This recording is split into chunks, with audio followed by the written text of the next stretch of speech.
Ya, pemirsa Anda masih bersama kami dalam IDX Second Session Closing Market. Kembali kita lanjutkan ulasan dengan Bapak Ivan Rosanova, Elliott Wave Expert, Kanaka Hita Solvera.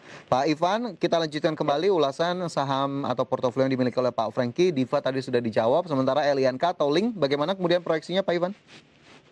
Ya, Link untuk support terdekat ada di 1940, kemudian support kedua di 1900. Selama dua level tersebut tidak jebol, ya itu seharusnya Link masih ada potensi untuk berbalik menguat dengan target upside berikutnya itu di 2130. Oke, 2130 potensi upside ya Pak Ivan?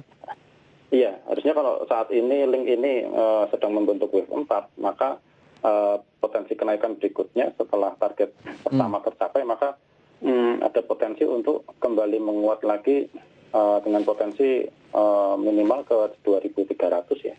Oke, minimal ke 2.300, tapi jangan lupa Pak Franky, supportnya tadi juga sudah diinformasikan oleh Pak Ivan 1940 dan juga support 2 di 1900. Dari Link kita bergeser ke AGII. Pak Ivan, AGII ini apa yang kemudian bisa kita lihat sejauh ini sementara Pak Franky sudah punya di 468?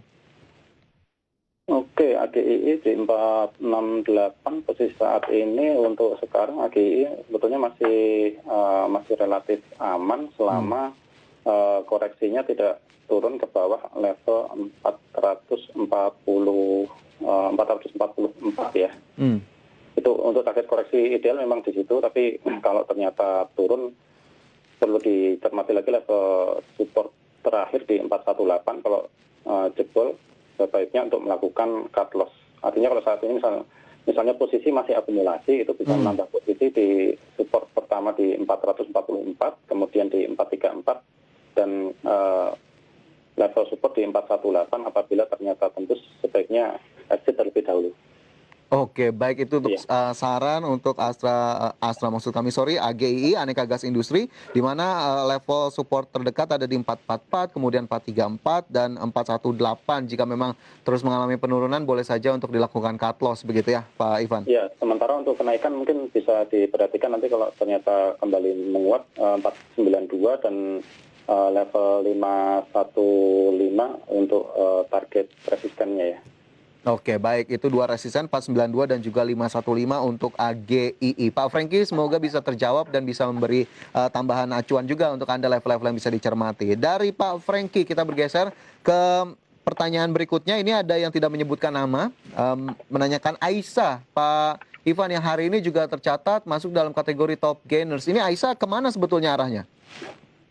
Ya, untuk saat ini so far memang Aisyah masih berpotensi untuk menguat. Tadi sempat menembus resisten di 248 ya, walaupun kemudian ditutupnya di level 244. Artinya karena hari ini volume masih kuat, ini diperkirakan memang saat ini sedang membentuk wave 3. Dan untuk esok hari ada potensi untuk menguat lagi, tapi mungkin ada koreksi yang sifatnya harusnya masih relatif terbatas ya untuk membentuk wave 4, dan selanjutnya Aisyah masih berpotensi untuk melanjutkan penguatan, harusnya masih ada potensi untuk mencapai target berikutnya di 270 sampai 280. Oke, jadi boleh saja jika kita ambil di current price saat ini? Ya, untuk saat ini positif, tapi saya sarankan untuk cicil beli ya, artinya tidak langsung membeli secara penuh. Full power begitu ya? Iya, artinya sebagian dulu mungkin bisa 10% atau 20% untuk lebih agresifnya, dan selanjutnya untuk menunggu dahulu di level 230 dan 238 untuk penambahan posisinya. Oke, 230 dan 238 sambil boleh saja dilakukan cicil beli sedikit demi sedikit di saham Aisyah. Itu tadi pertanyaan dari pemirsa terkait dengan Aisyah. Sementara masih ada satu pertanyaan terakhir yang sepertinya bisa kita ulas ini. Ada Ibu Erni di Bandung, ada Akset 276, BWPT 108 dan juga LPKR 159. Kita ke Akset Indonesia terlebih dahulu Pak Ivan. Oke, untuk Akset Indonesia selama tidak turun ke bawah level 202, ini ACST masih menarik, artinya ada potensi penguatan. Itu untuk pertama target resisten di 290, itu resisten pertama.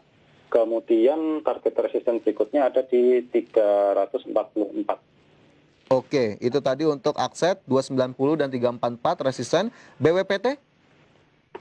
Oke, untuk BPT saat ini mulai menguat, tapi perlu dicermati ya untuk support di 102. Kemudian untuk potensi upside itu perlu diperhatikan level 116 dan kemudian bisa menguji level resisten berikutnya di 125.